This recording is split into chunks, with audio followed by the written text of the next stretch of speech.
నేను సారీ నాకు అనిపించలేదు ఏం మాట్లాడాను నాకు తెలియదంటే పిచ్చి పిచ్చి వాగుడు వాగేసి నరహత్య చేసేసి మర్డర్ చేసేసి సారీ నా మైండ్ బాగాలేదో లేదో నేను మర్డర్ చేసేసానంటే కుదురుతుందా?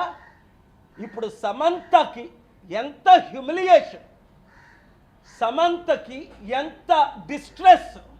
ఇదే అమెరికాలో అయితే 8,000 కోట్లు బిలియన్ డాలర్ చిన్న యాక్సిడెంట్ జరిగితే $1 బిలియన్ జడ్జిమెంట్స్ ఉన్నాయి. లీగల్ ప్రాసిక్యూషన్ అంటే క్రిమినల్ ప్రాసిక్యూషన్, డిఫమేషన్ ఇవన్నీ ప్రిపేర్ చేశాను ఆల్రెడీ.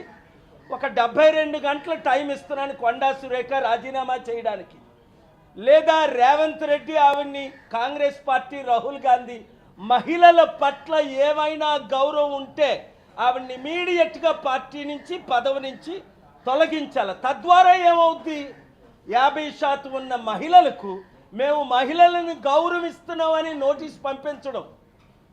మీకు చిత్తశుద్ధి బయట లేకపోయినా ఉన్నట్టేనా వ్యవహరించండి.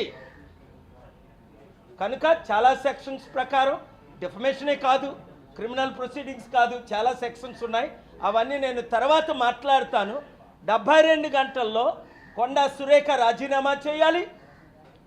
2 సమంత పేరుతో వాళ్ళ కుటుంబం అన్నది సమంతకి ఇంటికెళ్ళి అపాలజీ చెప్పాలి, నాగార్జున ఇంటికెళ్ళి అపాలజీ చెప్పాలి.